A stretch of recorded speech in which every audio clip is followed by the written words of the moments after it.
Hey, how are you? Pretty good. How's it going? Good. Good. Can you hear us okay? I can't hear you guys well. Let me just get myself situated here. Okay. We're going to give folks just a couple of minutes. We normally start right at 7. Just give them a couple of minutes to come on in. Thank you so much for joining us. Oh, anytime. Anything I I can really, do to help out, always willing to do that. I'm a city kid myself, so any way I can add some value to the lives of the city kids, and I'm all in. oh yeah. See if the lighting went down, Isaiah. Is that on your phone? Can you swipe it up? You said, is that me? Oh, My life? no, that was So yeah, we kind of give them folks just a few minutes to come in. If they don't join right away, we'll typically save the live um, on our page, and you can access it from our page as well. And folks will come back and view it later. Nope. Look, trust me, it don't make a difference. So Yeah, just having a conversation about finance with you two is good enough. How'd you guys get into this though? Like, 'cause this is a this is a pretty awesome thing that you guys are doing. I'm gonna let Isaiah introduce it. Go ahead. Um, how did we get in here? Just give him our introduction. So positive role models is it's a social enterprise under our parent company LTI Concepts. Our mission is to serve, inspire, and lead, and with that, we hope to build the capacity of future leaders, not only in the district, but eventually around the world. And we offer numerous like programs and like services through our parent company LTI Concepts, like family therapy sessions, one-on-one therapy sessions, the family standard operating agreement, and then also through positive role models, we sell apparel, and 10% of all of those proceeds are directly invested back into the youth. And Yeah. so, Good. So I'm a licensed social worker in DC, born and raised in Washington DC. And Okay. I started, yeah, I went to Carroll, started LTI Concepts, as a consultant to build my own company. And Isaiah's my son. And I saw that a lot of youth in DC kind of were glorifying some of the dumb stuff.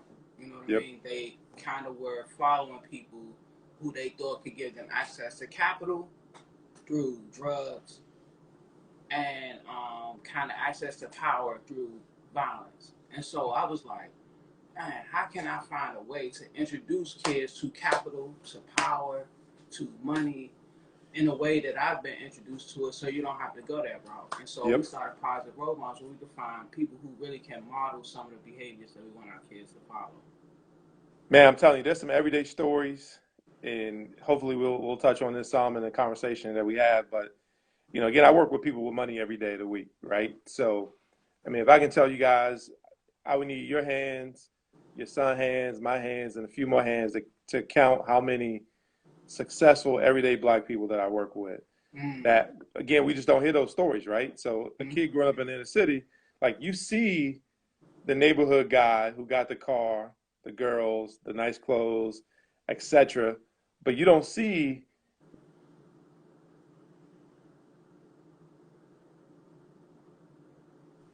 who's all you see is him wearing those plumber clothes every day. Got $1 million in the bank or more. Right. Do whatever you want or whatever she wants. So I mean, again, your field, your line of work. Like my wife's a licensed social Mm-hmm. worker. I mean, I know like as a therapist, 125, 150 a session. Mm-hmm. You do that. I mean, simple math. Multiply that across X amount of clients. I mean, you easily at 200K almost. So, Right. I mean, those stories. I'm happy that you guys are trying to amplify those stories because those stories aren't being told enough, and that's a beautiful thing. Thank you. So I got your information from Brandon, who I went to Carroll with, and he was like, "This is a good guy," and I was like, "Can you please introduce us?" And I think our project manager reached out to you, and I'm so honored that you're willing to spend a couple of minutes with us. You know what I mean? Because it's really hard to get people just to donate their time, and so I just want to tell people that come on here, people that joining us. He has donated his time, like others have donated their time, kind of to help the youth, try to help us understand finances today. And so Isaiah wanted to ask you a couple of questions, and then we'll get started. Hey, so easy ones up front, Isaiah. Yeah. so Yeah, just to start it off, the first question was, could you tell us about the process of getting your MBA? The process of getting my MBA. So, funny enough, um, again, I'll try to give you guys a short version, but again, like many young boys growing up in the inner city, like I had hoop dreams, right? I mean, I was an athlete, played football and basketball growing up, focused more so on basketball once I got to high school, graduated from Cardoza, Mm. 13th and Clifton. Grew up in the Columbia Heights neighborhood, later moved to Southeast area, second half of my life, right along 12th Street. So, um, went was fortunate enough to be on the team at Marshall. You know, Yes. Wind up leaving the team, so those NBA aspirations quickly, vanished. Came home, got a job on Capitol Hill in the lobbying office. The best government, civics education I ever had was working on the Capitol Hill, finding out how things really get done behind closed doors, which is a topic for a whole nother day. Mm-hmm. But I didn't have all the sport out of my system, so I wound up leaving that job, taking a role with a Catholic school actually in the Archdiocese of Washington. They had started this new school called Don Bosco Cristo Rey, I don't know what that is. and they needed an athletic director. So I'm like, look, I was drunk on coaching. I was like, you know what? I get the job as the athletic director, make myself the coach. I got job security. So Mm-hmm. I wind up doing that for about 6 years or so, and then realized like all of the big business stuff just wasn't out of my system. And at that point, once you kind of get an education, you can easily like lock yourself in. It's hard to kind of get out. So the only way to pivot was to go back and get my MBA. So I went back and got my MBA in finance and used that to transition back into big business, where I ultimately took a role with Merrill Lynch, worked there for a number of years, and then decided, you know what? Like these guys don't know more than what I know. Like at the end of the day, markets are efficient. No one has a crystal ball. Why am I paying these guys to why am I giving up so much of my production when no one really knows tomorrow better than any one person? So I said, you know what, I'm gone on my own. Had enough Mm. information to do my own thing, so that's what I did. Okay. I'm gonna take this out, see if that helps. I'm trying to get our lighting right. Did that help? Oh yeah, that's pretty good. Yeah, you guys are That's good. better. Yeah, Okay. much better. Yep, I'll slide mine in closer too, actually. That's my phone. Yeah. Why your phone dark? I don't know. It wasn't just. Okay, go ahead. I'm sorry. I don't know. No, that was pretty much it. So I went enrolled uh, in online MBA program offered through Mm. University of Delaware. Go Blue Hens. Joe Biden actually is a graduate of University of Delaware, so we're on high horses right now. So I did that, for 16 months, got my MBA. Like I said, took a job with Merrill Lynch, and here I am today. Owner of my own what we call a registered investment advisory firm. That's what's up. I did not know that you went to Cardoza. I went to Somebody in here Cardozo. said they went to Cardoza. Well, we Yeah, call it Cardoza. Y'all call it Cardoza. Nah, go to those. we call Doza. it Cardoza. Other people on the outside, the haters, call it Cadirty sometimes, but you know, What was we your we What all was your good. next question? So my second question was, what would you say are the three most reliable sources of income? The three most reliable sources of income. Mm-hmm. That's a good That's one. an interesting question, and honestly, it's no easy answer to that. I think we get comfortable thinking someone paying us is reliable I'm when I'm sorry, my bad. Can I rephrase the question? sure, Passive income. Passive incomes. gotcha. I mean, obviously, real estate is a good one, Uh, right? I mean, you can't really beat real estate, as it relates to passive income. In my world, stock dividends, like a lot of people don't make that play a lot, and particularly in our community. Like we think, you heard it before, like everyone loves real estate because it's tangible, you can touch it.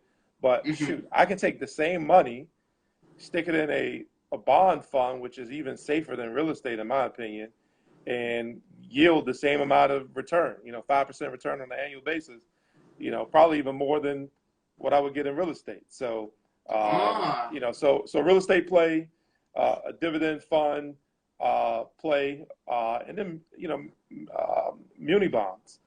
Um, it, and I don't know if you guys know what bonds are, but essentially a bond is a loan that I would give to, let's say, a government entity, right? A Mm-hmm. municipal bond. So DC want to build a new stadium. They're issuing Mm-hmm. 500 million in municipal bonds.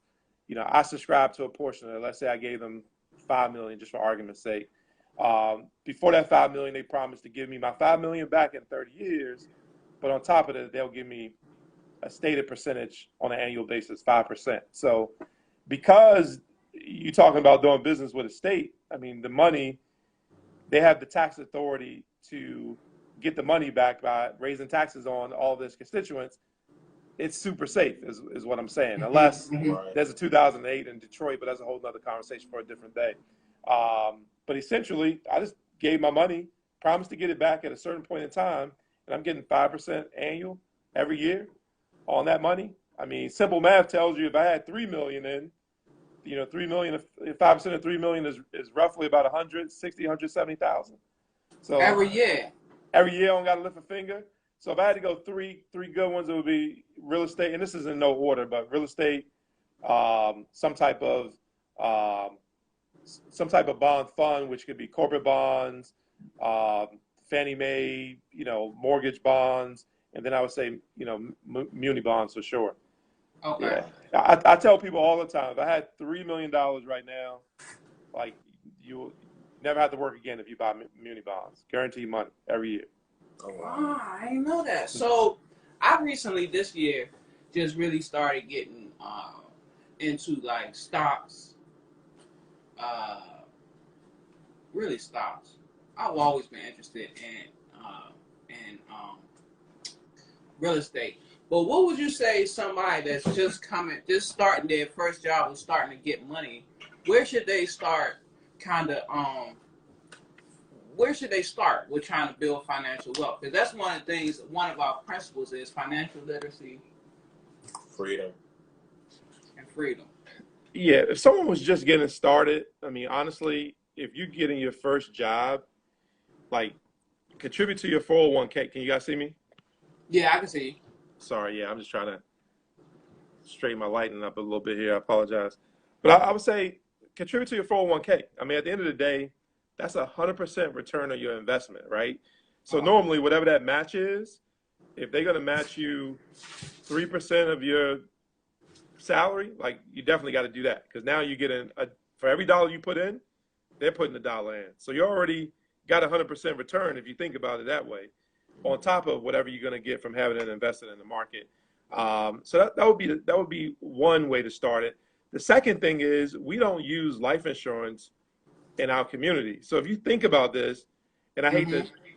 I hate to say what I'm going to say, but how many young people we've lost Mm-hmm. that are never going to earn any of their career earnings. Mm-hmm. That money's lost from your family forever Mm-hmm. because we haven't properly insured our life earnings, right? So Mm-hmm. when you're 18, that's as cheap, or let's say 22, you graduate college the whole nine, that's as cheap as life insurance is ever going to be for you. Mm-hmm. So don't get term for $20 a month. Like get a permanent insurance. So look at what we call the index universal life insurance policy or whole life policy or some type of permanent life insurance. Lock in that low rate. And then over time, what you'll find is that becomes a good bucket of money to pull from in the future. But if you never need it, you basically, and I work with a number of professional athletes, what I tell them is you basically secured the bag for your family. Mm-hmm. So if you put it in there, at some point in the future it's going to come back either through the cash accumulation within a permanent policy, or if you pass on, you know. Right. Yeah, I've heard a number of people recently. I always get so sad when I see people who. I'm just talking about the young people who lost their life to like gun violence. I'm just using gun violence in DC, and then I see the GoFundMe, and it's no judgment. It just makes me sad that there will be no generational wealth for their kids or their families or anything. So, whole life insurance. I didn't know that. Erika had a question.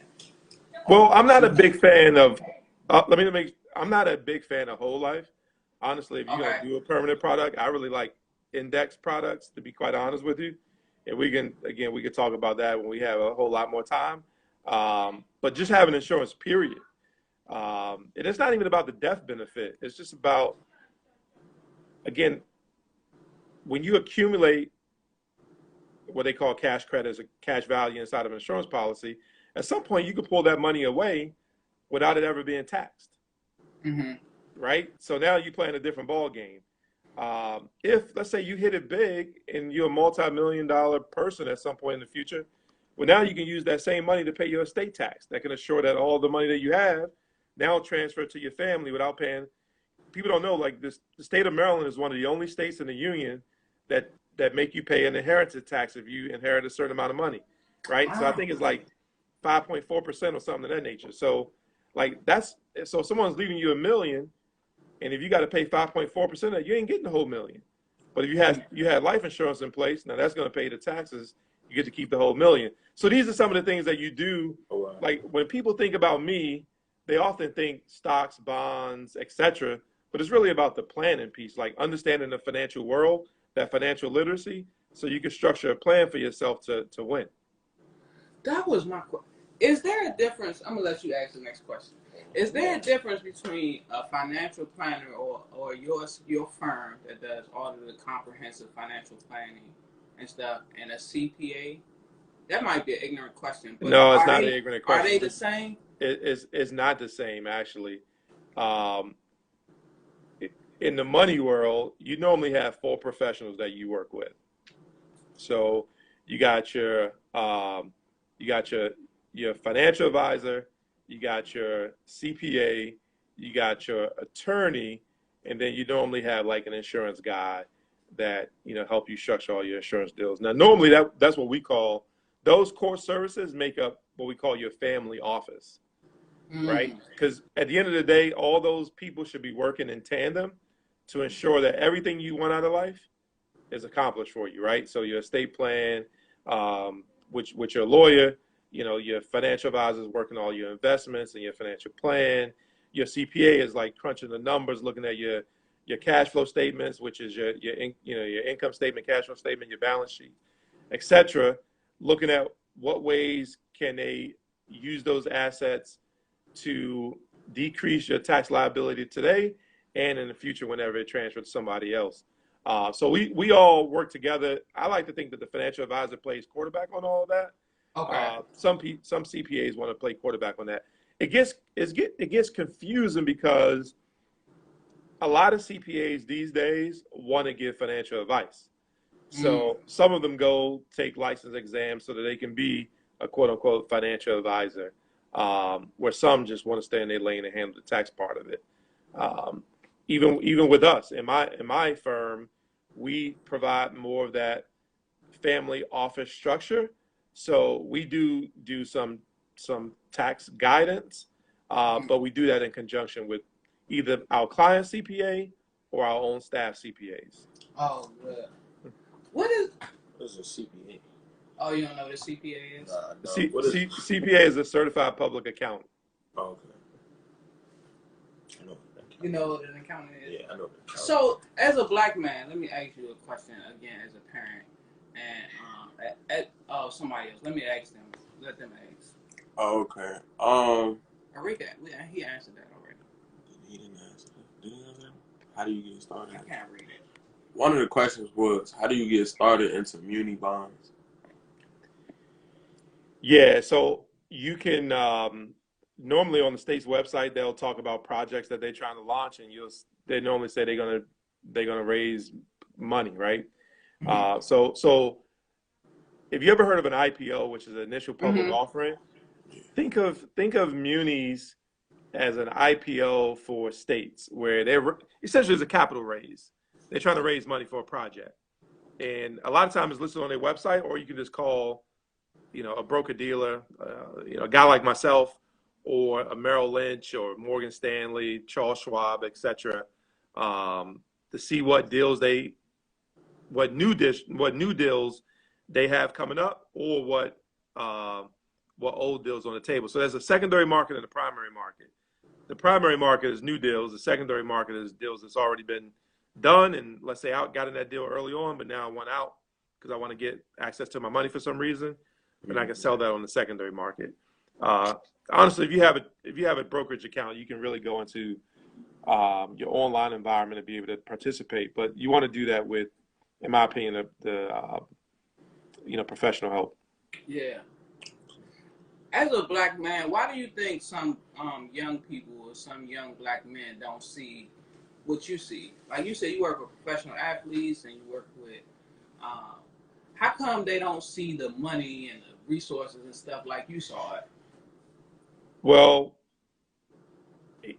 again, I'm a city kid, so I don't pretend like most people.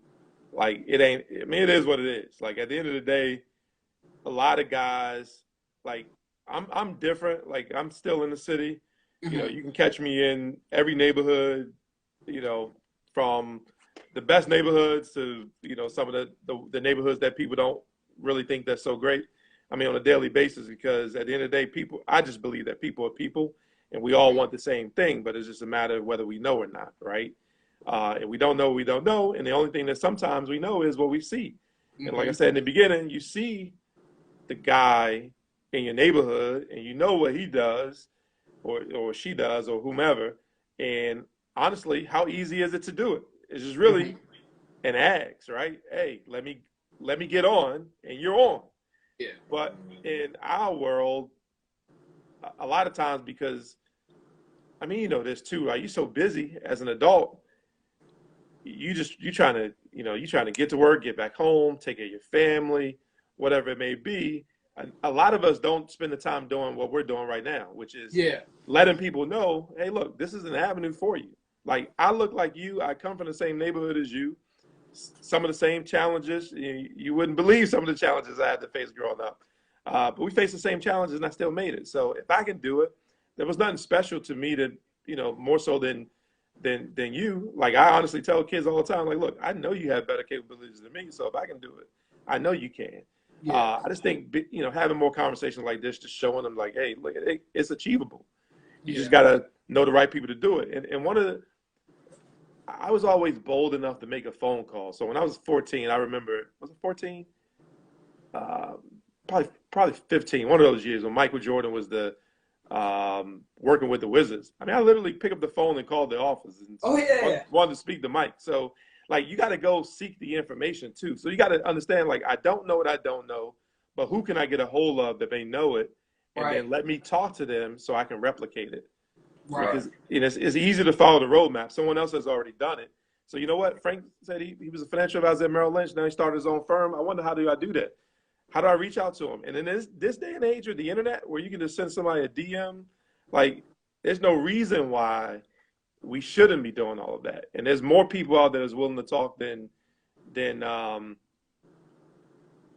we probably give credit if we just Yeah. we just make the reach out. Okay. I can't read that. Another question was, as a teenager, not at 18, but younger than that, what steps can we take to begin making money? To get, well, I'm sorry, what kind of money? To begin making money, just money in general. I just now mentioned, like, we're in the internet age. Like I have a 14-year-old, 12-year-old, and a 9-year-old. I'm on them all the time. Like, there's no reason why. So let me back up. I made a comment early on about, like, we get too comfortable thinking someone giving us a paycheck is safe money when it's Yeah. not, right? Mm-hmm. Because ultimately you put in your whole life in somebody else's hand, and at any moment they can pull the rug from underneath you, and then you sulking in your misery like, dang, I can't believe they did that to me. Well, they're gonna make a business decision at some point, and you got to realize that, like, this is all business, you know. Mm-hmm. So what I try to encourage, like, most millionaires have 7 streams of income. Mm. It isn't always 7 businesses. It might be one business with 7 different products, right? Think Mm. about Microsoft don't sell one type of device That's or true. one type of service. Apple don't sell one device, one type of service. Like, there's a reason for that. So in the internet age, I mean, think about some of the things you guys can do. Like, how do you create something like this and then monetize it? How do Yes. you write a book? You sell it on Amazon. Like, even if you only make 50 grand on it, that's 50 grand you wouldn't have made if you didn't do it, right? So we got to stop thinking and think about, I played a lot of sports, so every hit don't have to be a home run. sometimes you just got to hit a single, get on base, right? Yes. Then get the second, then get the third, then get home.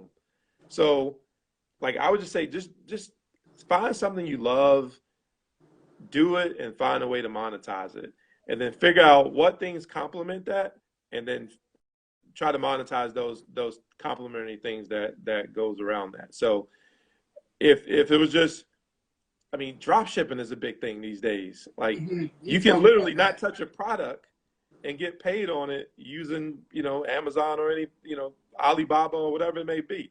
Yeah. So a lot of kids, I think, get caught up in that YouTube run of, oh yeah, I'm gonna be a YouTube star. Like that's good and fine if you can be one of the few that do that. Um, but there's some real tangible things that can make you 25, 50 grand. And I would try to focus most of my attention on that while then speaking on a platform like YouTube to show other people and then Hmm. building your audience that way. Right. That's good information. All right, y'all. We only got 5 minutes. And then I know Rika's gonna be blowing my phone up to get off of here because of you donating the time. She had one more question. I'm gonna plug up the charger. The question was. And one thing really quick before you ask that question, you had mentioned about being an African American in this business. I think the Mhm. math is like 2 to 3% of all financial advisors are black. Oh wow. Really? So, and you got to split that between black women and black men. So it isn't easy being black in this business, right? When you're trying to, most of the wealth is with white people, right? Right. And you Hmm. trying to go to them, they already don't trust you, especially a black man from the inner city. So fighting that battle is a tough battle, but I think it's well worth it once you get on the inside and you figure out how to really do it. You can be really successful. Like honestly, there's a deal I'm working on right now that if I close the deal, is with a pretty big name running back in the NFL. I mean, this deal could potentially pay 300,000 on one deal. See? It's So, like that. I mean, once you get in, you got to deal with some BS like you deal with it anywhere else. But you can really change the trajectory of your entire family by being in a business like this. 2 to 3%. That's a small percentage. So think about it this way too. If you want to think about how tough it is, 2 to 3% of us are in it when majority of the wealth that's being managed in our community are being managed by people that don't look like me or Right. you. So there's a lot of work to be done in this business, and I think there's a lot of room for people that look like us to be involved. And if anyone wants to know, like my information is public, so feel free to reach out anytime. Oh man, we Definitely. appreciate that. Ask the and now I'm gonna follow up after he asks you this last question from her. What books or resources can young adults purchase to learn about finance? Yeah, so there's a book called The Random Walk on Wall Street. I Okay. think that's a good book just to kind of start. Um, and it's not just about stocks and bonds, but it's just understanding finance in general. We just think about we're too emotional about money, and that's where a lot of our problems start. Like we got to rethink it. So money, and we all grew up. Money isn't everything. Devil, Mm-hmm. blah blah blah blah. It's something that we don't have to worship it, but we need it to live the lifestyle that we want. Right? Mm-hmm. Right. It don't have to be a $10 million lifestyle. It can be a $50,000 lifestyle. But we need the money to be able to live the lifestyle we want. So we got to think about how do we use this tool to get the things that we need and want. A random walk down Wall Street, can prime your mind for just for that. Okay. Okay. Okay. I can't do that. Oh, we had one more question. How can we find out more to become a financial advisor? You know what? Give me a call. Shoot me an email, frank.b.simpson@thesimfirm.com. Give me a call, 301-539-9331. I mean, you guys have my information. Feel free to share it or, put it in the comments, or I'll put it in the comments. But feel free to reach out to me. Anybody wants to learn more about getting into the business, I'll give them the roadmap. Frank, Mr. Simpson, I want to thank you again personally for spending a couple of minutes with us. I find what you do to be of most importance, and that's just being a model for kids like Isaiah coming behind you, specifically black boys coming behind you and black girls coming behind you. So I'm so appreciative of you giving us a couple of minutes of your time and being a leader for us, for me too, to see that things are possible. And again, for just taking a moment to spend some time with us. We will be reaching out. We will, because we plan when Corona ends to bring some of you guys together so that they can see you guys in person, hopefully. So she'll reach out and get your schedule when all this is over. And then look, I think there's some other things that, you know, again, we kind of stayed at the bird's eye view on this one, but I think we can really get into the weeds and talk about, you know. They're requesting you for part 2. Yeah, I think it's definitely some room for a lot more conversation, because there's a lot more that you know we can go into as it relates to finance and financial literacy. I mean, honestly, I think is an important thing, and you know, any way that I can be of help, you know, I'll say I'm here. So we're gonna tie you in. Hey, look, that's a public statement. You know, we got got them, y'all. We got them. So you heard them. We're gonna tie them in. Thank you again for your time. Arika put his information, y'all. Frank B. Simpson at thesimfirm.com. Isaiah also is gonna post it. Yeah, I'm gonna save it. Post it. All that information will be in the description below. And stay tuned. We'll bring you more. I know y'all. They've been asking for financial literacy for forever. So, thank you so much. Nope, anytime. All right, we'll catch up soon. All right. All right. Thanks, guys. Thank you. Yep, no worries. Thank you, guys. Yep. You got it. Oh yeah. I just, for those of you still on here, subscribe to our YouTube channel. Stop sleeping on that. What's our YouTube channel? Positive Role Models University. Hey, Renaya. Hey, Jordan. Hey, guys. Hey, guys. All right, we got. All right, we got. Give me